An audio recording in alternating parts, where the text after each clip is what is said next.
Now is retired Lieutenant Colonel for the U.S. Army and president of Project Sentinel and 2020 Trump campaign National Security Advisor Tony Shaffer. Along with him is Senate Chairman for the National Iranian Congress, Amir Fakhravar. Gentlemen, great to see you both this morning. So much going on. But Tony, good morning. I want to start with you. And I want to start out with the Houthis now entering this conflict. Your take on that, and how does that change things now? So remember a few months ago, I guess a year ago, we had issues with the Houthi being able to affect global shipping to 15 to 17% because of their access and controlling the Bab el Mandab, which is that little corridor between the Red Sea and the Gulf of Aden.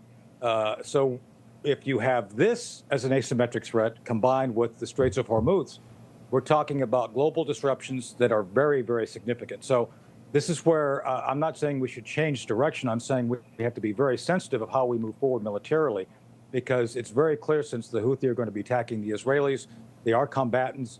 The Saudis have been kind of itching to get into this, I think. The Saudis don't like the Houthi. They've been after him for a while. So I think we're seeing a natural expansion of the conflict, an escalation, if you will, because simply the Iranian proxy Houthi are going to jump in.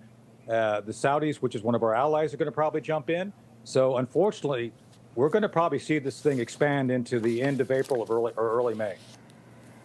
Yeah, we're all eyes on that for sure. Of course, we also see Iran ramping up pressure with their recent strikes. And Amir, Israel's military also launching new attacks on Iran as well, striking military infrastructure across Tehran, as Prime Minister Benjamin Netanyahu said the military will widen its invasion with a focus on targeting Hezbollah. Amir, what do you make of these developments? Thank you for having me. It's very important to remember all the money in the last year of Obama's presidency was given to Iranian regime, the $150 billion gift and 1.8 billion even in cash, because Qasem Soleimani asked for that. Those have been used for Houthis, for Hezbollah, for Hamas, for buying all these missiles and everything the world right now are facing, most part of it coming from there, because regime had a lot of money. And right now, for the strategic planning for the war, the US and Israel have to help Iranian people and count on them. The US has 90 million Iranians inside Iran as the greatest allies. Those people, they are living under internet blackout and phone blackout. They don't know what is happening. And right now, it's the time for Elon Musk to come forward and help these people to have access to internet. Starlink internet should give coverage to entire Iran. Then we can count on the people of Iran to rise up, and it will be a lot easier for United States and Israel then, when they have 90 million people rising up against the regime. Right now, all those people sitting in dark, and they don't know what's going on. Instead of going and bombing the infrastructures, the power plants, it's the best way to use the power of these people. Yeah, that's a very good point, Amir, and it's important to know they should know that they haven't been forgotten either, the people there. Tony, President Trump is also mulling over seizing Iran's Karg Island, and as 2,500 U.S. Marines have now entered the region. Where do you see this going? Well, we have to be careful of the asymmetric threat. While it's reduced, the Iranians still have drones and missiles. So I agree that they can't rebuild them. They're running out, but they still have some. And that's what we have to be very much aware of. We have options regarding where we put those ground troops. The Marine Expeditionary Units, the MEUs, can seize terrain and hold it for as long as we need it. The question becomes, do we want to seize the terrain on our side, on the Oman side of the Strait of Hormuz and Karg Island, or some combination? So I think that's what the issue is right now. As Marco Rubio said in an interview, I think it was yesterday, look, President Trump has not made a decision if he's going to use the ground forces, but he wants that option to be present to put pressure on the negotiations to help Marco Rubio and to convince the Iranian leadership they should comply with his request to the 15-point plan as quick as possible. Yeah, very important there.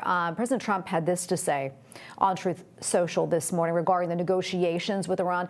He wrote this. He wrote, "The United States of America is in serious discussions with a new and more reasonable regime to end our military operations in Iran. Great progress has been made, but if for any reason a deal is not shortly reached, which it probably will be, and if the Hormuz Strait is not immediately open for business, we will conclude our lovely stay in Iran by blowing up and completely obliterating all of their electric generating plants, oil wells, and Karg Island, which we have purposely not yet."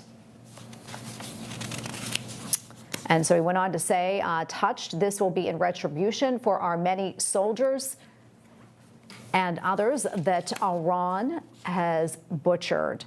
Amir, I want to just get your take on what the president had said. Where do you think these negotiations are going to go? With all the respect and love we do have for President Trump, I don't think it's a good idea. We don't have such a thing, the reasonable part of this regime. This regime, any part of the regime, they have blood of the Americans and the Iranian people, millions of Iranians on their hand. And the people of Iran will not accept at all such a thing, the reasonable part of this regime.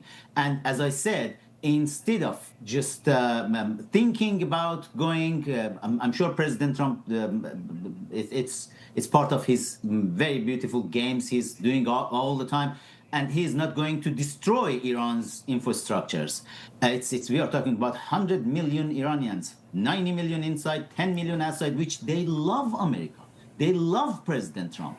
And we are not going to hurt the people. But it's very important to make sure we can use the help of the people of Iran, the help of the Iranian courts, which can be, instead of the plus of sending some troops to Karg Island, which will be safe, to sending them from the western border of Iran with the no-fly zone, with the support of the Iranian courts and the Iranian people. We are not talking about the troops on the ground. We are talking about just empowering the Iranians, giving them guns and helping them with the no-fly zone to send them inside the country and let them to finish the job. Right now, the Hashd Shabis, just yesterday, during last 2 days, Hashd Shabis, the Iraqis militia, they went with the big numbers inside Iran. All of them should be killed by Israelis and Americans and help the Iranian courts to go inside.